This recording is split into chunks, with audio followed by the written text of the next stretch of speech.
Jó estét kívánok! Ma este egy gyorsan eszkalálódó geopolitikai válságot követünk nyomon, amely megrázta Washingtont, a Pentagont és visszhangot keltett az európai fővárosokban, köztük Budapesten is. Új fejlemények szerint az Egyesült Államok jelentős haditengerészeti eszközöket helyezett át egy olyan fenyegetés miatt, amelyet a hivatalos értékelések hitelesnek és fokozódónak írnak le, és amely Iránból induló rakétakockázatokhoz kapcsolódik. A lépést benfentesek nem rutinszerű rotációnak, hanem sürgős átcsoportosításnak nevezik, ami éles vitát indított el arról, hogy Donald Trump volt elnök Irán politikája elérkezett egy kritikus fordulóponthoz. Kritikusai szerint mindez visszavonulás jele, míg támogatói pragmatikus deeszkalációként értelmezik a növekvő regionális instabilitás közepette. Ahhoz, hogy megértsük ennek a pillanatnak a tétjét, vissza kell tekintenünk az elmúlt évtized eseményeire, amelyek az amerikai-iráni feszültséget formáltak. A közös átfogó cselekvési terv közismert neven az iráni atomalkú összeomlása egi elhúzódó konfrontáció kezdetét jelentette. A Trump adminisztráció 2018 kilépése azt a maximális nyomást korlás stratégiát indította el, amely széles körű szankciókkal kívánta megbénítani Irán gazdaságát, miközben elrettentette katonai ambícióit. Akkor a támogatók úgy vélték, a gazdasági szorítás szigorúbb feltételek mellett visszakényszeríti Teheránt a tárgyalóasztalhoz. A bírálók viszont arra figyelmeztettek, hogy a diplomáciai korlátok lebontása felgyorsíthatja a katonai fejlesztéseket és a regionális befolyás proxikon keresztüli kiterjesztését. Ezek az aggodalmak ma már a válság háttereként rajzolódnak ki. A hírszerzési értékelések szerint Irán jelentősen javította rakétarendszerének hatótávolságát és pontosságát, fejlett irányítási technológiákat alkalmazva, amelyek különösen veszélyesé teszik oketengeri célpontok ellen. A katonai elemzők kiemelik az úgynevezett Joel Harito ballisztikus rakéták megjelenését, amelyeknek is sebességgel haladnak és a végfázisban manőverezni képesek, így az elfogásuk lényegesen nehezebb. Ezek a fegyverek közvetlen kihívást jelentenek az amerikai repülőgép hordozó kötelekek dominanciájával szemben, amelyek hosszú ideje az amerikai katonai fölény és gyors reagálás szimbólumai. A haditengerészeti egészségek átcsoportosítása azonnali kérdéseket vetett fel a sebezhetőségről. A Pentagon szerint a lépésvédelmi jellegű, a kitettség csökkentését és az operatív rugalmasság megőrzését szolgálja. Mások azonban úgy látják, hogy Irán elrettentési stratégiája kézzelfogható eredményeket hoz. Az amerikai haditengerészeti doktrína hagyományosan az eloretolt jelenlétre épült, arra az elképzelésre, hogy az erők közelsége megelőzi az agressziót, egy hirtelen visszahúzódás a vitatott vizekről, meg ha ideiglenes is, megváltoztathatja az elszántságról alkotott képet. Magyarországon a fejleményeket sorosan figyelik a döntéshozók és az elemzők. NATO tagként Budapest számára kulcskérdés az elrettentés hitelessége és a szövetségi kohézió. A közép-európai perspektívából az energiaárak ingadozása, a közel-kelet stabilitása és az európai biztonság összefonódása különösülít a damosztáni eseményeknek. A kérdés nem pusztán az, hogy hol állnak az amerikai hajók, hanem az is, milyen üzenetet közvetít ez a lépés szövetségeseknek és ellenfeleknek egyaránt, az Egyesült Államokon belüli politikai reakciók kiszámíthatóan megosztottak. Donald Trump szövetségesei szerint az átcsoportosítás egy átfogóbb stratégiai újrakalibrálás része, amelynek célja a felesleges eszkaláció elkerülése, miközben az ország megőrzi elsöpróvalás csapási képességet. Hangsúlyozzák, hogy az elrettentés nem feltétlenül jelentelandó eloretolt pozíciókat, hanem hiteles csapásmérő potenciált több dimenzióban. Tengeralattjárok, nagyiható távolságú bombázók és kiberhadviselési infrastruktúra révén. Eben az értelmezés benne a felszíni jogateljezés racionális lepesa, kockázatok kentesere, nem pedig gengesek žele. Az ellenzők azonban egészen másképp látják a helyzetet. Szerintük Trump korábbi gyakran kompromisszumot nem ismerő retorikája olyan elvárásokat teremtett, amelyek az abszolút katonai föleni képet sugalták. A mostani mozgások narratíva alá szászának tűnnek, és Teheránt bátorítatják arra a következtetésre jutni, hogy a Tartus rakéta fejlesztés képes megváltoztatni az amerikai aeropozíciókat. A kritikusok azt is állítják, hogy a diplomáciai keretek felszámolása életképes alternatívák nélkül kevesebb eszközt hagyott Washington kezében az eskaláció kezelésére. A nemzetközi reakciók tovább növelik a helyzet összetettségét. Számos európai kormány, köztük azok, amelyek eredetileg támogatták az atomalku fenntartását, ma visszafogottságra szólít fel, miközben csendben fokozza saját regionális biztonsági értékeléseit. Magyarország számára ez a kettőség ismeros. A diplomáciai nyugalom hangsúlyozása mellett a figyelem a NATO kollektív védelmi mechanizmusának működésére és a keleti, valamint déli fenyegetések közötti egyensúlyra. A Persa-öböl alamai, különösen Szaúd-Arábia és az Egyesült Arab Emírségek kényes helyzetben vannak. Egyfelől erősen támaszkodnak az amerikai biztonsági garanciákra, másfelől tisztában vannak azzal, hogy egynagisabású amerikai-iráni konfrontáció közvetlenül az a földrajzi környezetükben zajlana le. Energetikai infrastruktúrájuk és civil lakosságuk potenciális célponttá válhatna bármilyen megtorlott zápász esetén. Izrael szintén fokozott figyelemmel követi az eseményeket. Az izraeli védelmi doktrína hagyományosan a megelőző fellépést hangsúlyozza az egzisztenciális fenyegetésekkel szemben, és az iráni rakétakapacitás bővülése egyértelműen ebbe a kategóriába tartozik. Elemzők arra figyelmeztetnek, hogy ha az amerikai elrettentésbe vetett bizalom meggyengül, Izrael döntései egyre inkább önállóvá válhatnak. Ez a szövetségesi stratégiák közötti eltérés növeli annak kockázatát, hogy egyoldalú katonai lépések gyorsan szélesebb regionális konfliktusba torkoljanak. A gazdasági piacok már reagálnak a bizonytalanságra. Az olajárak ingadozása azt tükrözi, hogy nőnek az aggodalmak a Persa-öböl tengeri útvonalainak biztonsága miatt. A hormuzi soros, amelyen a globális kőolajforgalom mintegi egyötöde halad át, különösen érzékeny pont.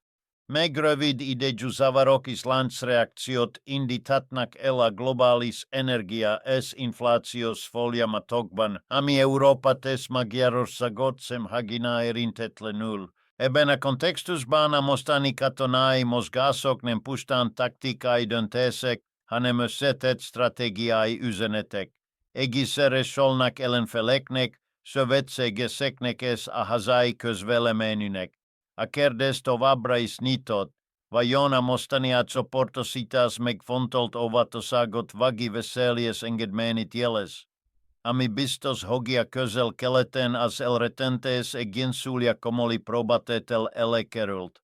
Ahogy a válság mellől, a figyelem egyre inkább a háttérben zajló stratégiai számításokra irányul, mind Washingtonban, mind Teheránban. A katonai összecsapások ritkán kizárólag a csatatéren születnek meg. Ugyanilyen mértékben alakítják oket politikai narratívák, belső társadalmi nyomások és hosszú távú ideológiai célok.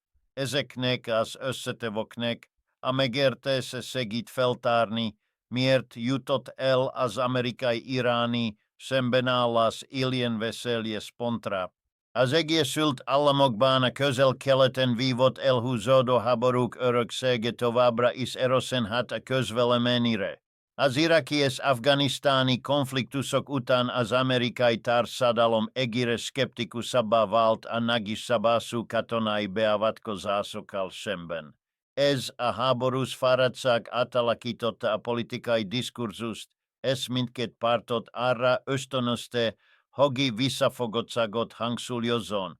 Trump külpolitikai üzenetei gyakran erre az érzésre építettek, miközben azt ígértek, hogy az Egyesült Államok elkerüli a végtelen háborúkat, de megőrzi erejét gazdasági nyomásgyakorlással és célzott katonai lépésekkel. Ebben a keretben a mostani haditengerészeti átcsoportosítás különösen megvilágításba kerül. Támogatói szerint a lépés összhangban áll azzal az ígérettel, hogy az amerikai életek védelme és az erőforrások megőrzése elszövetséget elvez a szimbolikus erődemonstrációkkal szemben. Értelmezésükben a katonai erőnek az ország érdekeit kell szolgálnia, nem pedig a presztízt. A felszíni egészségek távolabb helyezése a közvetlen rakétafenyegetéstől így fegyelmezett kockázatkezelésnek tűnik. A bírálók viszont arra mutatnak rá, hogy a szankciók ez, a fenyegető retorika kombinációja hozzájárulhatott Irán eltökéltségéhez a rakétaprogram felgyorsításában. Szerintük Washington akaratlanul is ösztönözte az aszimmetrikus elretentési stratégiák kialakítását, amelyek viszonylag alacsony költségű eszközökkel képesek veszélyeztetni rendkívül értékes amerikai katonai platformokat. Ez az egyensúly eltolódás hosszú távon csökkenteti az Egyesült Államok hagyományos fölénének hatását. Irán belső dinamikája tovább bonyolítja a képet. Az ország politikai rendszere összetett, ahol a választott intézmények mellett meghatározó szerepet játszanak a vallási és katonai hatalmi központok, különösen a forradalmi gárda. Ez a szervezet évtizedek óta a rakétafejlesztést tekinti a nemzeti védelem sarokkövének, ez történelmi tapasztalatokra hivatkozik, például az iráni-iraki háború emlékeire és a tartós nemzetközi szankciókra. Teherán szemszögéből a rakétakapacitás nem agresszív fenyegetés, hanem a túlélés záloga. Az iráni állami kommunikáció következetesen az önellátást és a technológiai fejlődést hangsúlyozza. A rakéták a nemzeti ellenálló képesség szimbólumaként jelennek meg, ami belpolitikai támogatást biztosít a program folytatásához. Ez a narratíva azonban jelentősen besúkíti a kompromisszum lehetőséget, mivel bármilyen visszalépés a gyengeség jelenek tűnhetne a hazai közönség szemében. Mindeközben az amerikai katonai tervezők kénytelenek újra gondolni a hagyományos haditengerészeti doktrinákat. A precíziós irányítású fegyverek elterjedése arra ösztönzi a döntéshozókat, hogy a szétostott csapásmérőképesség felé mozduljanak el, csökkentve az egész nagyértékű egészségek sebezhetőségét. A mostani átcsoportosítás így akár hosszabb távú doktrinális váltás előjele is lehet, nem csupán akut válságra adott reakció. Európában, így Magyarországon is, mindez arra emlékeztet, hogy a modern konfliktusok következményei messze túlnyúlnak a harctereken. A katonai döntések politikai, gazdasági és társadalmi hullámokat vetnek, amelyek végsősoron a kontinens biztonságát és stabilitását is befolyásolják, előre tekintve egyre világosabbá válik, hogy ennek a konfrontációnak a következményei messze túlmutathatnak a jelenlegi katonai mozgásokon. Az iráni rakétaképességek fejlődése és az erre adott amerikai reakciók alapvető kérdéseket vetnek fel a globális biztonsági rendszer jövőjével kapcsolatban. A modern hadviselés alakul már nem elméleti vita, hanem kézzelfogható valóság, amelyhez minden nagyhatalomnak alkalmazkodnia kell. Az egyik legfontosabb tanulság az aszimetria térnyerése. Viszonylag korlátozott költségvetéssel rendelkező államok is képesek olyan fegyverrendszereket fejleszteni, amelyek aránytalanul nagy kockázatot jelentenek a rendkívül drága és összetett katonai platformokra. Ez a változás megkérdőjelezi a hagyományos katonai hierarchiákat, és arra kényszeríti az Egyesült Államokat, hogy újra gondolja haditengerészeti stratégiáját, a raketa vedelem tol az elektronikai hadviselessig a hirserses tola gjorstuntes hozatali mechanizmus sokig. Diplomáciai sempon bol a valsa gravilágit a fegiverzetele norzesi rendszerek meggyengülésére. Az elmúlt években fokozatosan erodálódtak azok a megalapodások, amelyek a nukleáris és rakéta technológiai verseny korlátait jelentettek. Ezek hiányában a technológiai fejlődés egyre kevésbé szabályozott, ami növeli a felreértések és a fegyverkezési spirál kockázatát. Egy új átfogó keretrendszer kialakítása azonban rendkívül nehéz, különösen a Washington, Peking és Moszkva közötti növekvő geopolitikai rivalizálás fényében, belföldön az Egyesült Államokban tovább eleződhet a vita az ország globális szerepéről. A kérdés alapvető az amerikai stratégia továbbra is a katonai dominanciára épüljön, vagy inkább a regionális partnerségekre, gazdasági befolyásra és diplomáciai eszközökre helyezze a hangsúlyt. Ez a vita nem csak a védelmi költségvetéseket és a szövetségi kötelezettségeket érinti, hanem azt is, mennyire hajlandó a társadalom hosszú távon elfogadni a külföldi katonai jelenlétterheit. Irán számára a helyzet szintén stratégiai válaszúthoz vezet.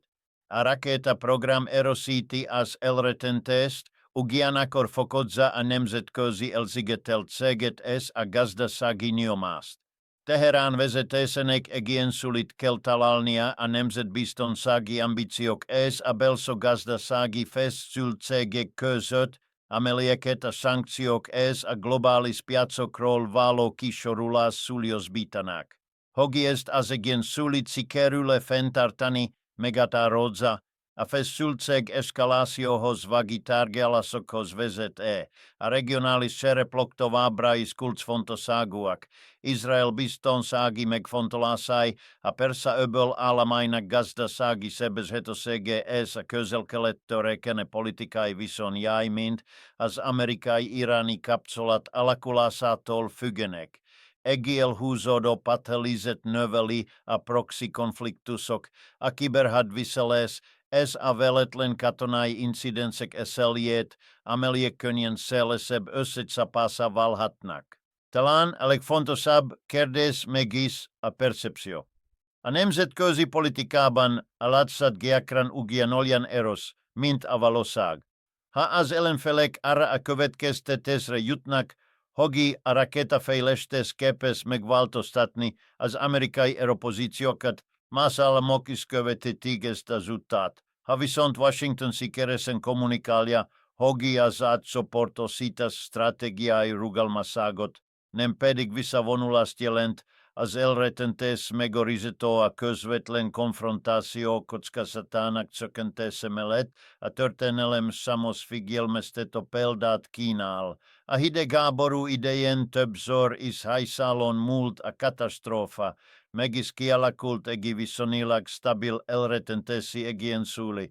Hogy az Egyesült Államok és Irán képes hasonló stabilitást elérni, egyelőre nyitott kérdés, ami biztos, a mostani döntések nem csak a közel-kelet jövőjét, hanem a globális biztonsági architektúrát is formálják. Végszó Sorona vezetés valódi próbálja nem pusztán az erő alkalmazásának képessége, hanem annak felismerése. Mikor ez hogyan kell ezt visszafogni, amely döntések visszhangja elérheti a szövetségeseket, az ellenfeleket és a jövő generációit is. És ahogy a történelem újra megmutatta, a legnagyobb szatták gyakran nem fegyverekkel, hanem ítélőképességgel dőlnek el.